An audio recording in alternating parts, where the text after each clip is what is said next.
Shalom Bapak Ibu Saudara sekalian, senang sekali kalau pada hari ini kembali lagi saya boleh menyapa Bapak Ibu Saudara sekalian.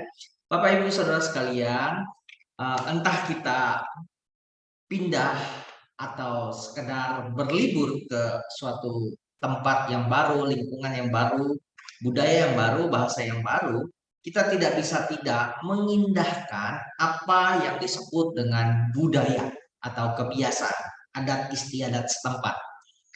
Inilah aturan yang meski tidak tertulis dan tidak diatur secara hukum, tetapi seringkali lebih mengikat daripada hukum itu sendiri.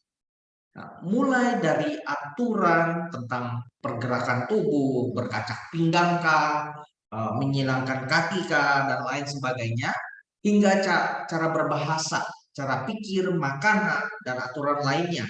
Misalnya melepas sepatu sebelum masuk rumah atau suatu tempat, hadiah yang boleh diberikan, ataupun yang tidak boleh diberikan, dan seterusnya. Semuanya ini termasuk budaya, saudara. Nah, budaya bisa disebut sebagai representasi atau simbol lambang dari suatu kelompok masyarakat. Misalnya, jika kita ingin memahami orang Banyumasan, ya, atau Wong Ngapak, ya, maka kita harus mempelajari budaya dan bahasa Banyumasan. Itu sebabnya Rasul Paulus juga memberikan dua prinsip penting bagi kita di dalam menginjili. Ia berkata, ketika ia berada di antara orang Yahudi, ia menjadi seperti orang Yahudi. Jadi prinsip pertama itu adalah menjadi seperti, ya, menjadi seperti orang Yahudi.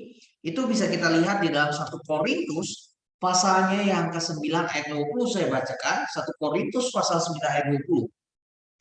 Demikianlah bagi orang Yahudi, aku menjadi seperti orang Yahudi, supaya aku memenangkan. Nah, ini kata Alkitab ya, supaya aku memenangkan. Kata firman Tuhan di sini, memenangkan orang-orang Yahudi.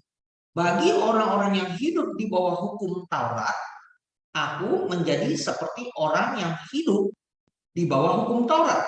Sekalipun aku sendiri tidak hidup di bawah hukum Taurat, supaya aku dapat memenangkan. Sekali lagi, kata memenangkan ini bukan dari saya, tetapi tercantum di dalam firman Tuhan, supaya aku dapat memenangkan mereka yang hidup di bawah hukum Taurat. Ya, itu yang dikatakan oleh Rasul Paulus. Ya, supaya apa, saudara? Supaya jangan sampai di dalam penginjilan itu kita justru menjadi batu sandungan bagi mereka yang memiliki budaya yang berbeda. Itu tercantum juga di dalam 1 Korintus 10 ayat yang ke-32. Saudara bisa baca nanti ya, memeriksa saya di dalam 1 Korintus pasal 10 ayat yang ke-32. Nah, menarik memang di dalam pelayanan Rasul Paulus itu ya, misalnya di dalam 1 Korintus pasal 9 ayat 20 yang tadi saya baca. Nah, ayat ini menyatakan kesungguhan, mengungkapkan kesungguhan Rasul Paulus di dalam memberitakan Injil dan menghidupinya, ya, menghayati dan menghidupinya sebagai suatu panggilan dari Yesus Kristus bagi bangsa-bangsa lain, gitu ya.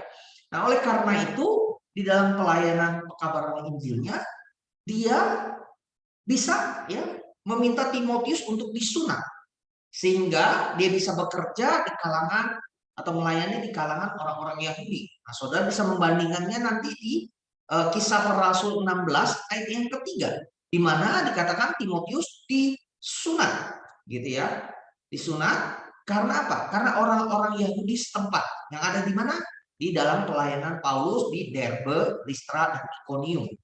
Ya, waktu Rasul Paulus melayani di Derbe, kota Listra, dan kota Ikonium, ya, dia membawa Timotius, dan supaya tidak menjadi halangan atau kendala, Timotius disunat. Tetapi waktu dalam kasus Titus, ya, murid yang lain, dia justru tidak menyunatkan Titus, gitu ya. Kita bisa membacanya di dalam Galatia 2 ayat 3 sampai ayat 5. Ayat 3 sampai ayat 5. Kita bisa membaca di situ untuk kasus Timotius di Kisah Para Rasul disunat, sedangkan untuk Titus di Galatia 2 itu dia tidak disunat, agar tidak mengkompromikan kebenaran Injil di antara bangsa-bangsa lain. Ya, lihat saudara, ketika kasus Timotius dia disunahkan itu karena orang-orang Yahudi. Tetapi di dalam kasus di hadapan para rasul di Yerusalem yang dicatat di Galatia 2 itu, Titus malah tidak disunat, begitu ya. Padahal di Yerusalem, begitu ya, di hadapan para rasul. Demi apa? Demi tidak mengkompromikan kebebasan Injil di antara bangsa-bangsa. Apakah Rasul Paulus bertindak seperti makhluk bunglon, gitu, berubah-ubah prinsip? Saudara, dia tidak mengubah moralitasnya atau standar moralnya, kriteria moral, tidak.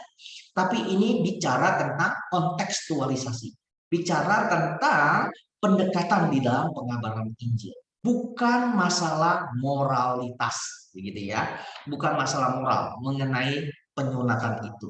Nah, saudara, ada kalanya budaya memang bisa menjadi kendala. Hal ini juga dialami oleh para rasul.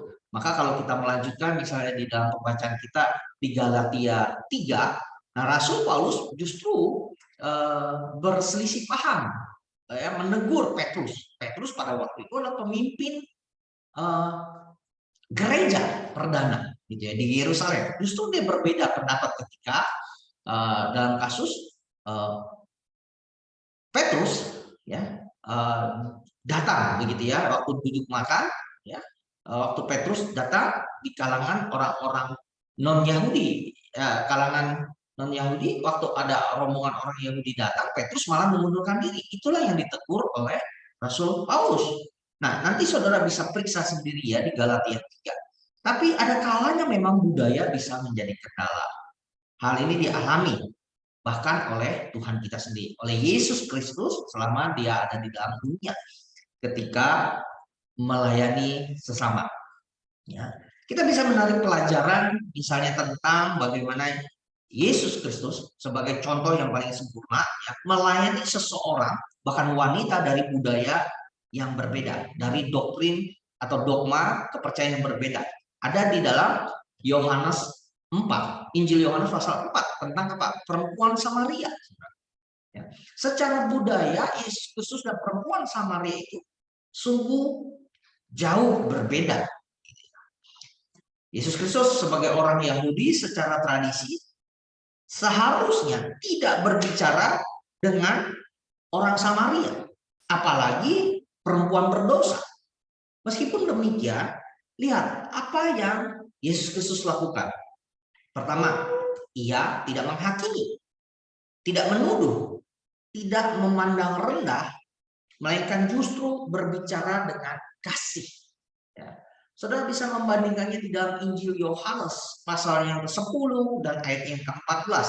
Ya, dia bicara tentang anugerah atau karunia Allah pada perempuan itu, tentang air hidup, ya, yang ia berikan, yang akan terus memancar di dalam diri seseorang yang menerima dia dan tidak akan haus selama-lamanya, ya, memancar hingga kepada kehidupan kekal. Ini yang Tuhan Yesus tawarkan kepada perempuan itu. Dan yang kedua, saudara, ya, selain Kristus tidak menghakimi perempuan itu, yang kedua, ia juga tetap berfokus pada Injil, ya, dan bukan soal budaya. Memang perempuan itu harus mengakui dosanya, karena Tuhan tahu apa yang dilakukan perempuan itu. Tetapi pertama-tama Tuhan tidak menghakiminya, justru meminta air dan memakai perumpamaan air di tepi perigi atau di tepi sumur Yakub itu sebagai pengajaran, ya, sebagai penjangkauan untuk perempuan itu, perempuan Samaria itu. Dan yang kedua, Yesus Kristus tetap fokus pada Injil, kepada kebenaran Injil dan bukan pada soal budaya.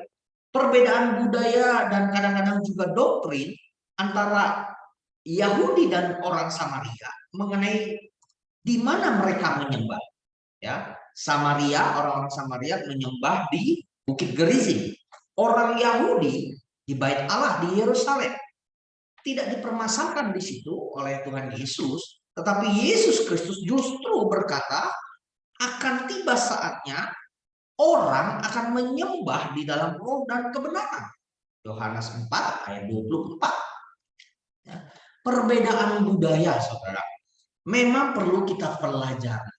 Tetapi jangan dijadikan atau jangan jadikan itu sebagai masalah selama fokus kita tetap pada Tuhan, kepada Allah yang tunggal, kepada kebenaran Injilnya, dan kepada kasih yang Ia ajarkan. Seorang pelayan Tuhan dan juga anak-anak Tuhan harus arif, bijaksana di dalam menyikapi perbedaan budaya.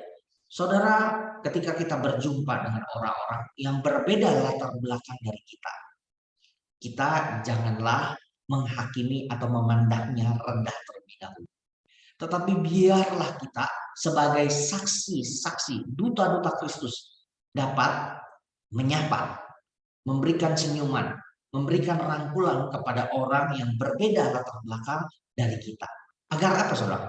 Agar dia dapat menerima Yesus Kristus sebagai Tuhan dan Juru Selamatnya secara pribadi. Dengan cara kita memberitakan Injil, menghidupi Injil, dan menyaksikan perbuatan-perbuatan Tuhan yang sudah mati di atas kayu salib demi menebus dosa-dosa kita. Berbahagialah setiap kita yang mengerti firman Tuhan ini. Saudara mau memberitakan Injil dan menjadi agen-agen berita Injil itu? Amin.